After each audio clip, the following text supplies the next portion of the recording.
vous invite à vous mettre debout.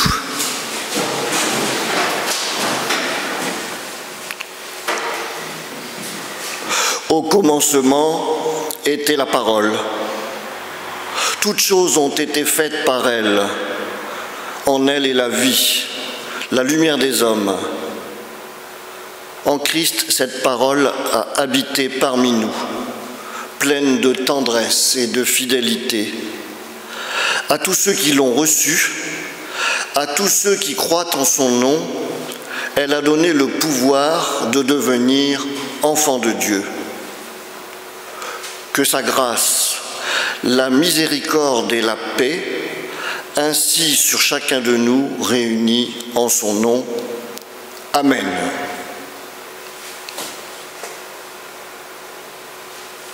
Dieu nous a donné ce jour d'espérance.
Et nous restons debout pour la louange. Ton amour éternel est plus élevé que les cieux et ta fidélité plus haute que les nuages. Ta justice est comme une haute montagne, ton discernement est plus profond que le grand abîme. Tu sauves, Éternel, l'homme et tout ce qui vit, qu'il est précieux ton amour, ô mon Dieu.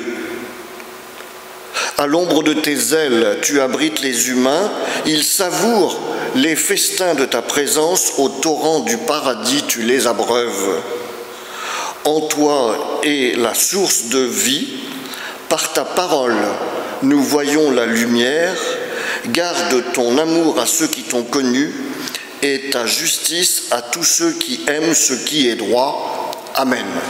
Vous avez reconnu d'après le psaume 36 et maintenant nous prolongeons notre louange avec le même psaume 36 chanté.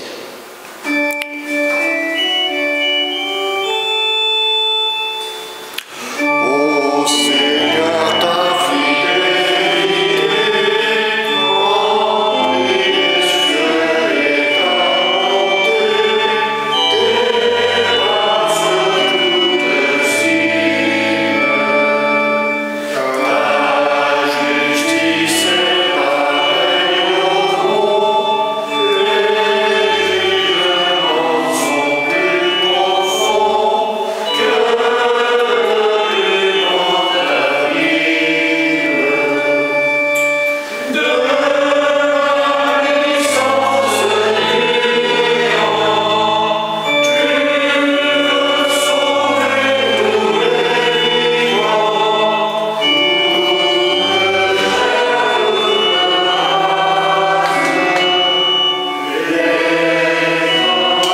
vous asseoir.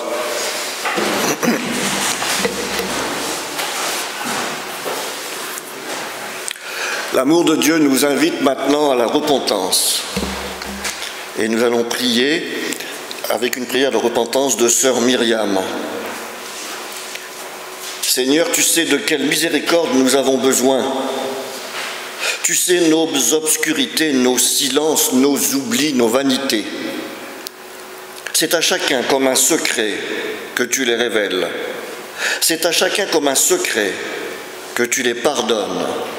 C'est à chacun comme un secret que tu donnes l'ordre de se relever et de marcher pour un nouveau service, pour un nouvel amour. C'est aussi avec confiance que nous te disons « Aie pitié de nous. Amen ».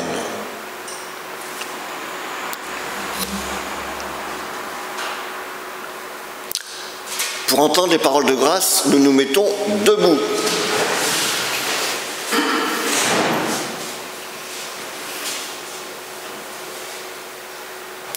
Que tous ceux qui se tournent vers Dieu avec confiance reçoivent de lui la certitude de son amour. Vous qui avez faim et soif de son pardon, vous êtes heureux, car il vous pardonne.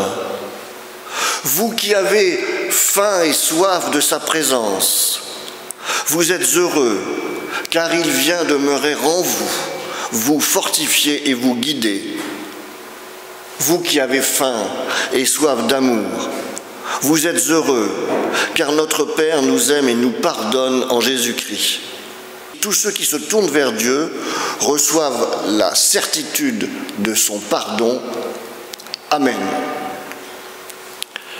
Et comme chant en même temps de louange et pour préparer la prédication, je vous invite à chanter nos cœurs pleins de reconnaissance. Les strophes, les trois strophes.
Vous pouvez vous asseoir.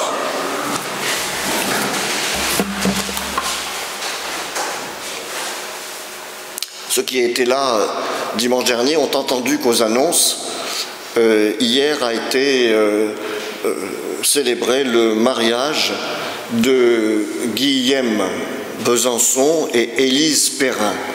Guillaume est catholique, le mariage a été célébré dans l'église Saint-Germain d'Auxerre à Rémalard. Élise Perrin est protestante et donc le prêtre a accepté que l'homélie soit faite par un représentant de l'église protestante unie de Chartres. Ce qui n'était pas si évident parce que l'homélie sur l'évangile est de plus en plus difficile. Donc là, ça tombait bien puisque l'homélie a porté sur l'Ancien Testament, sur le livre de la Genèse. Je vais donc redire la prédication que j'ai faite hier. les églises chrétiennes ont établi des listes de textes bibliques qui sont proposés aux futurs époux lors de la préparation de leur mariage. Ce sont en général des textes qui parlent de l'amour, de la fidélité ou bien encore de la bienveillance. Lorsque nous nous sommes rencontrés la première fois avec Élise et Guillaume, c'est un tout autre texte qui a immédiatement été évoqué. Et je voudrais remercier Élise et Guillaume pour ce choix qui va nous permettre d'aborder une notion qui n'est pas celle à laquelle on pense d'abord à propos du mariage. Il s'agit du pardon. Le passage se trouve dans la Genèse, le premier livre de la Bible. Il relate un épisode de la relation dramatique entre Joseph et ses frères. Pour bien comprendre le texte que vous allez entendre tout à l'heure, il est nécessaire de rappeler comment Joseph et ses frères en sont arrivés là. Joseph est le fils chéri de Jacob. Sa mère Rachel, la femme adorée de Jacob, est morte en couche. Joseph possède un don, celui de faire des rêves prophétiques. Le jeune Joseph, à cause de ses rêves prophétiques, subit la jalousie et la haine de ses 10 frères aînés. Leur haine est si forte qu'après avoir résolu de le tuer, ses frères le vendent comme esclave à des nomades et le déclarent mort à leur père Jacob.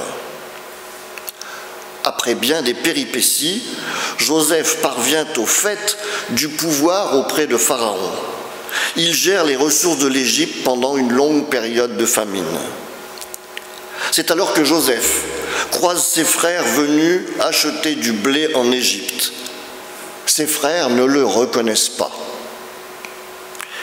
Et donc maintenant je lis le passage dans la Genèse au chapitre 45, les versets 1 à 8. Alors Joseph, incapable de contenir son émotion devant les gens de son entourage, leur ordonna à tous de sortir. Ainsi était-il seul avec ses frères quand il se fit connaître d'eux.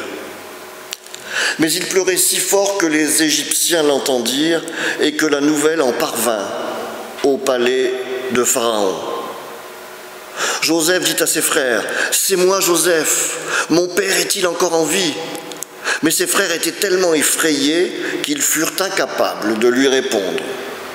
« Approchez-vous de moi, leur dit-il. » Ils s'approchèrent, Joseph reprit, « C'est moi, Joseph, votre frère, que vous avez vendu en Égypte. Ne vous tourmentez pas et ne vous faites pas de reproches pour m'avoir vendu ainsi. C'est Dieu qui m'a envoyé ici avant vous pour que je vous sauve la vie. Il y a déjà eu 2 années de famine dans le pays, mais pendant 5 années encore, on ne pourra ni labourer la terre ni récolter les moissons. Dieu m'a envoyé dans ce pays avant vous pour que vous y ayez des descendants et que vous y surviviez. C'est une grande délivrance. En fait, ce n'est pas vous qui m'avez envoyé ici, mais Dieu. Et c'est encore lui qui a fait de moi le conseiller le plus puissant de Pharaon, le maître du palais royal et le gouverneur de toute l'Égypte.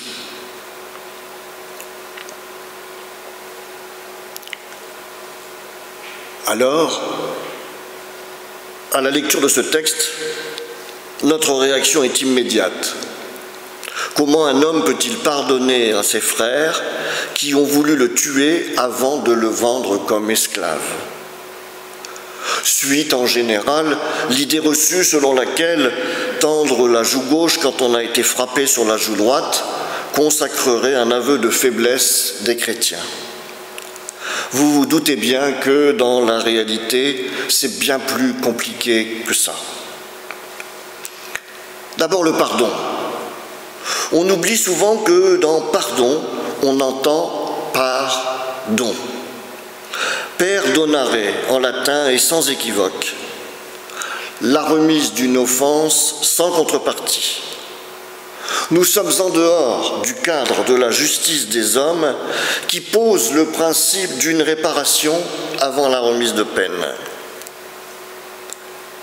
Et dans l'idée d'un tel don, on n'attend pas de réciprocité. On est dans la surabondance, on donne plus qu'on ne reçoit. Le pardon, c'est quelque chose que par essence on ne maîtrise pas, écrit Paul Ricoeur, grand penseur du pardon. Mais on ferait fausse route en considérant qu'il suffit de pardonner pour que tout rentre dans l'ordre. Le pardon n'est jamais un but en soi, mais une étape relationnelle avec l'autre et avec soi-même. Une étape dans un processus qui en comporte trois. Joseph pardonne à ses frères après que ses frères se montrent repentants pour le mal commis à son égard. Le préalable nécessaire au pardon, c'est la demande de pardon par l'agresseur. Le pardon biblique n'est ni inconditionnel ni unilatéral. On ne peut pas passer directement de « je suis offensé » à « je te pardonne ». Pardonner sans réelle repentance de l'agresseur, c'est comme donner raison au coupable et tort à la victime. C'est faire de la victime la responsable de son problème et de sa souffrance. C'est alors et alors seulement que peut intervenir le pardon. Paul Ricoeur affirme que pardonner n'est pas humainement possible. Pardonner, ce n'est pas acquitter, ni supprimer une dette, mais c'est restaurer une mémoire, c'est-à-dire aider celui à qui l'on pardonne à se comprendre lui-même, à s'accepter lui-même. C'est donc une expérience de réciprocité extraordinaire, difficile et coûteuse. C'est aussi un deuil, car dans le pardon, nous avons quelque chose à perdre. Fin de citation. Et Paul Ricoeur a alors cette parole fameuse « Tu vaux mieux que tes actes ». Comment accepter cette parole scandaleuse? Elle constitue pourtant le socle du message évangélique. Nous nous sentons si petits devant cette affirmation immense. L'homme ne saurait être réduit à la totalité de ses actes.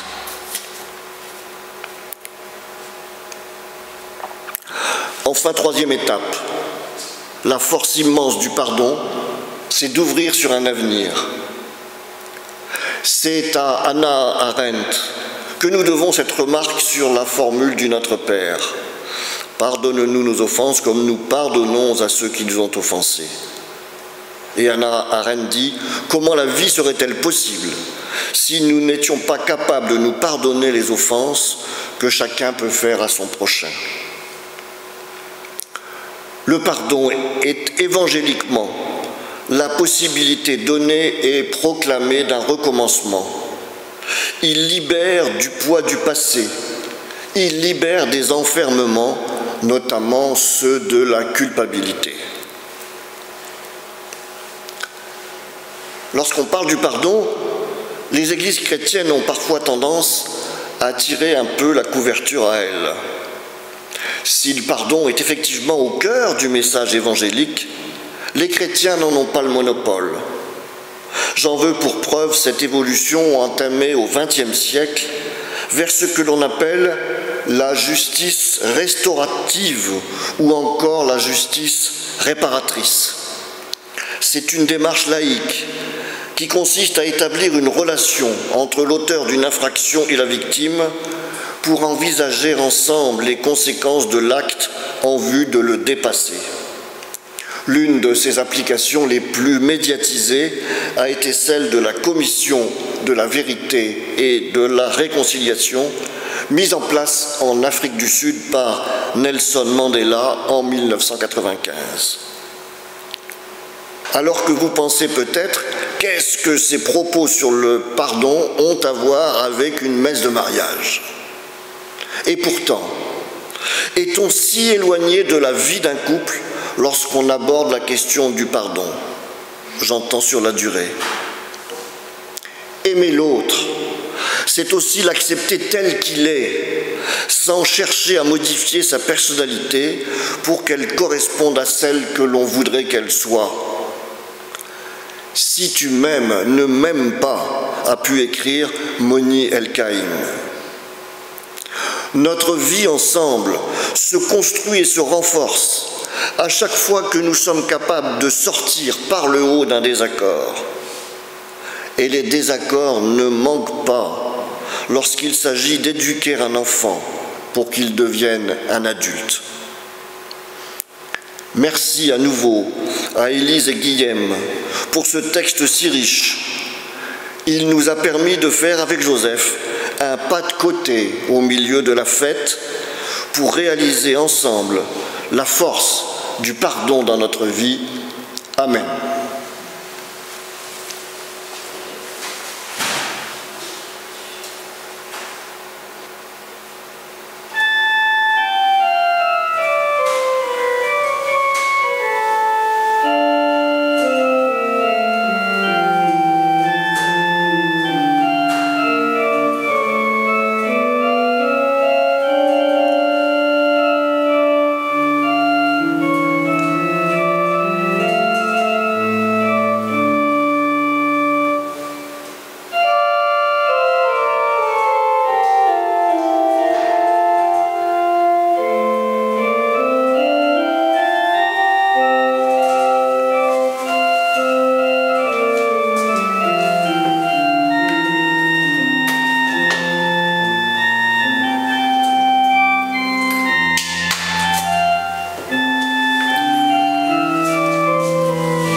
Et nous nous mettons debout pour chanter « Toi qui dispos aux œufs », mais on ne va pas chanter le premier, donc on va chanter les 2 et 3, puisque ça correspond plus.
Confesser notre foi par un texte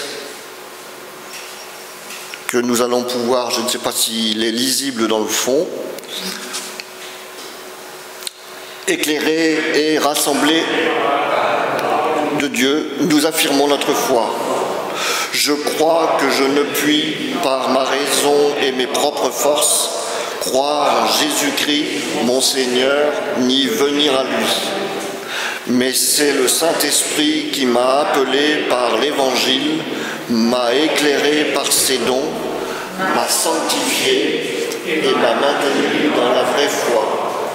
De même qu'il appelle, ascend, éclaire, sanctifie toute l'Église sur la terre et la maintient en Jésus-Christ dans l'unité de la vraie foi. C'est lui qui me remet chaque jour pleinement tous mes péchés, ainsi qu'à tous les croyants. C'est lui qui, un jour, ressuscitera, moi et tous les morts, et me donnera ainsi à tous les croyants en Christ une vie éternelle. Ceci en toute certitude est vrai. Amen. Vous pouvez vous asseoir.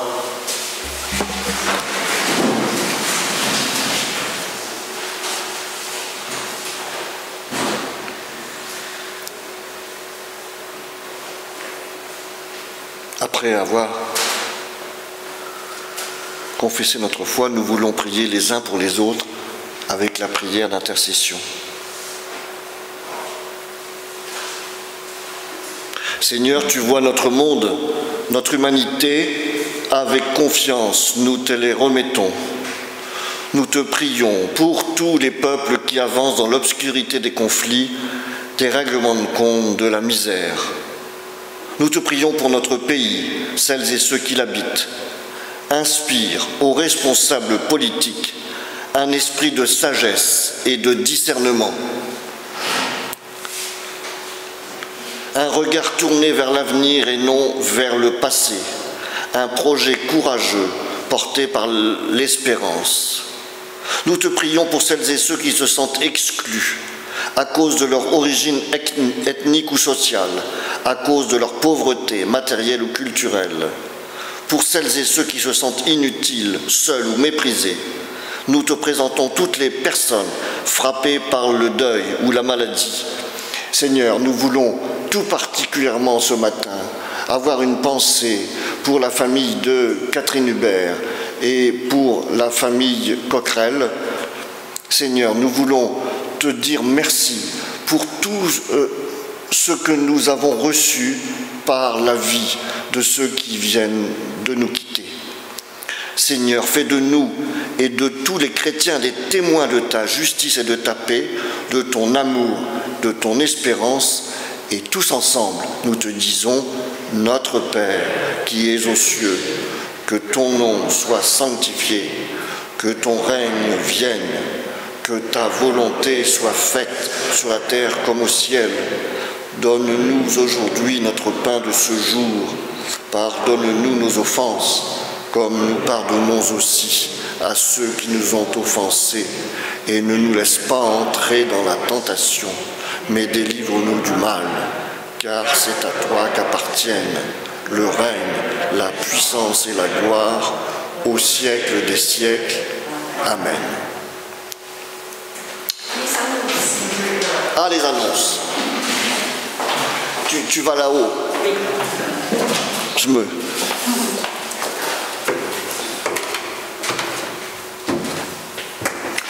Bien, donc culte dimanche prochain à 10h30, présidé par le pasteur Lionel Thébault, ici présent. Le 13 septembre, c'est l'AG. Le 20 septembre, c'est le culte de rentrée avec les inscriptions des enfants pour le catéchisme. Donc décès, vous avez entendu, cette semaine de Janine Coquerel. Et le service funèbre sera demain matin à 10h, ici au Temple. Le décès, donc Nicolas Hubert, fils de Catherine, suite à un accident d'avion. Nos prières accompagnent les familles. Il y a le mariage le samedi 8 août à Briançon de Adrien Debreuil, fils de Marie-Françoise, et Sandra Leonardo, avec un culte en plein air. Je vous signale également le concert d'orgue cet après-midi à la cathédrale à 16h15, pour ceux qui veulent entendre de la musique. Et vous n'oubliez pas l'offrande en partant. Voilà, je crois que c'est... Y a-t-il d'autres annonces ? Bon, merci.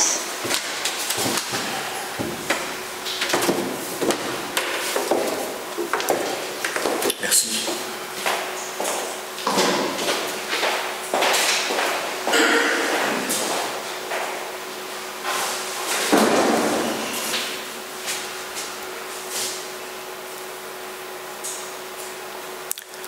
Et nous nous mettons debout pour l'envoi et la bénédiction.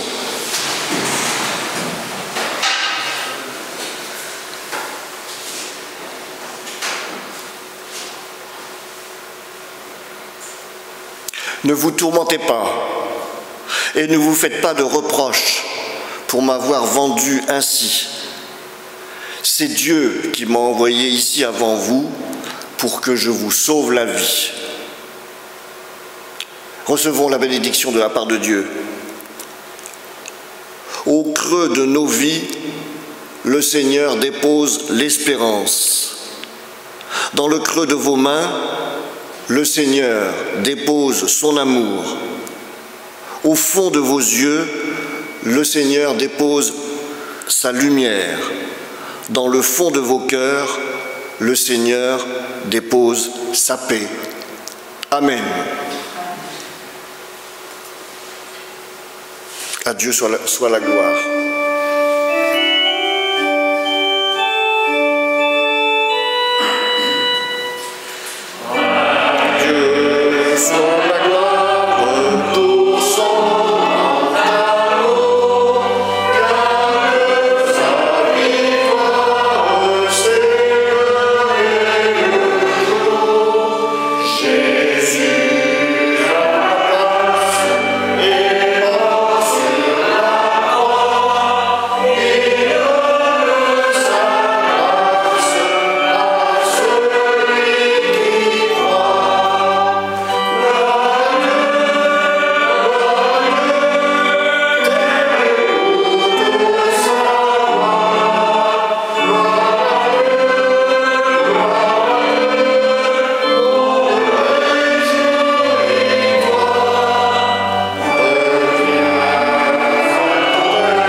Bon dimanche à tous.